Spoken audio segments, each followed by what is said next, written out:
Olá pessoal, nesse vídeo eu vou te mostrar como você faz um aleatorizador seguindo uma distribuição desejada. Então vem comigo e vamos lá! Então estou aqui já com alguns dados e algumas amostras para a gente fazer esses cálculos. Primeiro eu peguei aqui os tempos de chegadas de clientes e anotei aqui esses tempos em um vetor. Esse vetor ele tem 60 amostras, então eu coletei esses 60 tempos seguindo o livro texto. E aí eu fiz a análise aqui, estatística deles, calculando o valor mínimo, o máximo, mediana, primeiro e terceiro quartil. Então aqui já estão os resultados, ó, o mínimo é 0, o primeiro quartil é 1, a mediana é 2, a média também foi 2, o terceiro quartil é 3 e o valor máximo desses dados é 8. Se você olhar os dados aqui, ó, dá de ver que existe um valor igual a 8, e vários valores iguais a 0. Então tá aqui nos dados que a gente tem. Esse sumário só traz um resumão. E aí, para colocar esse resumão de outra forma, tem o gráfico de caixa, né, que em inglês a gente chama de box plot, que você consegue fazer esse desenho aqui num eixo X e Y. Essa caixa aqui, o valor inferior aqui dela marca o mínimo e o valor superior marca o máximo. Aqui tem o primeiro quartil e aqui nessa linha tem o terceiro quartil e aqui no meio temos a mediana. O primeiro quartil até o mínimo são 25% dos dados, estão nessa casa. Do terceiro quartil para o máximo, 25% dos dados também estão nessa casa. E entre o primeiro e terceiro quartil temos 50% dos dados estão aí. Então é muito frequente nessa amostra dados entre 1 e 3. E aí a gente pode fazer a análise de frequência, que a gente conta quantos elementos de cada número teve.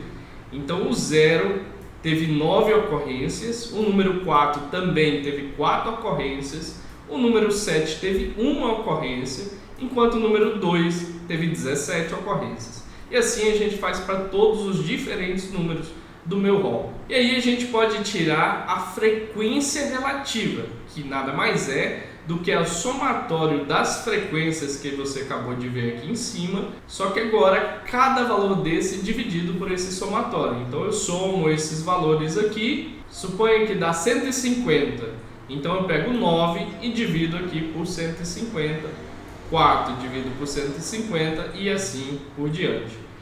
Aí eu tenho a frequência relativa, por isso é relativa, ela é relativa à quantidade total de amostras que eu tenho. Então, o que a frequência relativa me fala? Que o 0 ocorreu 15% das vezes, o 4 ocorreu 6% das vezes, o 7 ocorreu um pouco a mais do que 1,6% das vezes, e assim por diante. Agora, o que eu tenho aqui são os gráficos dessas frequências, frequências absolutas e frequências relativas. Primeiro, frequência absoluta, olha, o 0 ocorreu 9 vezes, de acordo com o que a gente viu, o 1, 17, o 2, 17, o 3 ocorreu 9 vezes, 4 ocorreu 4 vezes, 5 até o 8 ocorreram uma vez. Então, esse gráfico me mostra a distribuição desses dados. É muito comum ver no gráfico que você entenda a ocorrência dos números, porque ali visualmente a gente tem que o 1 e o 2 ocorreram muito mais vezes do que os demais números. Quando eu vejo esse mesmo gráfico no outro ponto de vista de frequência relativa, novamente eu vou ver a mesma distribuição, só que agora observando os percentuais de ocorrência. Então o 0 ocorreu 15% das vezes, o 1 28% das vezes, o 2 também e o 3 15%, assim sucessivamente. O que a gente fez então foi um gerador numérico que segue aquela distribuição. Esse gerador numérico vai gerar aqui para mim, através da função próximo, 1000 números que eu estou escolhendo aqui. Ele vai gerar e colocar nesse vetor NS. E aí eu vou observar esse resultado. E aqui, nesse momento, eu avalio se esse gerador realmente conseguiu reproduzir a distribuição que eu tinha. Lembrando, a gente já viu essa distribuição que está aqui embaixo, que é a distribuição de frequência relativa, e essa daqui de cima, que se assemelha muito foi o que o meu gerador fez. O meu gerador de números, ele conseguiu gerar 1000 números e a proporção relativa desses números foi a seguinte: o meu gerador gerou 0 14% das vezes, enquanto eu desejava 15%. O 1 gerou 30% das vezes, enquanto eu desejava 28% das vezes. O 2, 29% das vezes, enquanto eu desejava 28% das vezes. Você pode ver que a frequência com que os números ocorreram foram muito próximas das desejadas. Essas diferenças de 1%, 2% podem ocorrer. Então, a gente consegue ver através dessa comparação dos dois gráficos que o gerador numérico tendencioso ele se aproximou muito perto da distribuição que eu desejava. E aí, quando eu ploto isso num gráfico de frequência absoluta, os números que o gerador fez, eu tenho aqui que a quantidade foi absurdamente diferente da minha amostra, mas a distribuição foi muito parecida.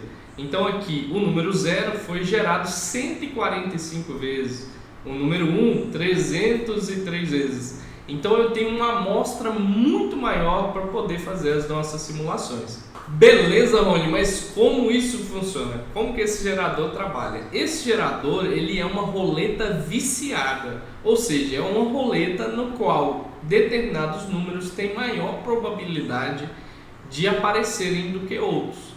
Então eu coloquei aqui o exemplo do 0 e do 1. Aqui no código eu tenho aqui que a probabilidade de ocorrer o número 0 é 15%. E a probabilidade de ocorrer o número 1 é 28%.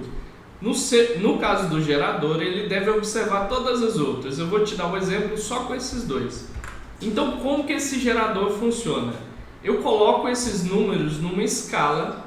Então, aqui eu tenho o 0 e eu vou até os 15%. Esse é o primeiro número, ou seja, a probabilidade de gerar o 0 é 15%. E se eu sortear um número que cai entre 0 e 15, o resultado vai ser o número 0.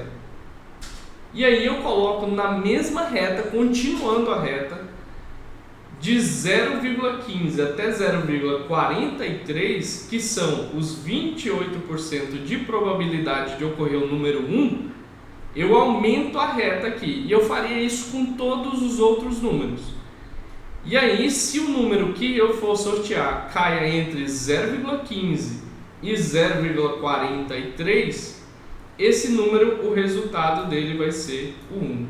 Então, nesse caso aqui, eu vou sortear um número de 0 até 0,43. Se esse número cair no intervalo entre 0 e 0,15, o resultado é 0. Se esse número que eu sorteei cair entre 0,15 e 0,43, o resultado é 1. É claro que você deve observar os limiares, né? Aqui esse limiar do 0,15 ele é aberto, o limiar do 0,43 também. Vamos para um exemplo prático. Se eu sorteei o número 0,20, esse número 0,20 vai estar mais ou menos aqui. Então, ele está dentro da faixa de que o meu gerador de número aleatório retorna o número 1. Então, para o gerador de número aleatório, ele vai gerar e vai falar para você que o número sorteado foi 1. Outro exemplo, vamos supor que ele sorteia o número 0,1, que vai estar mais ou menos aqui. Esse 0,1 está no intervalo do número 0, ou seja, o gerador de números aleatório vai falar que o resultado é 0, o número sorteado foi 0.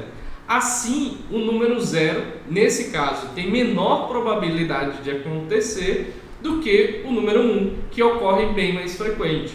E aí a gente consegue imitar a distribuição que a gente deseja. Beleza, pessoal? É isso. Espero que você tenha gostado desse vídeo. Tenta fazer esse gerador de números aleatórios com escala em sua casa.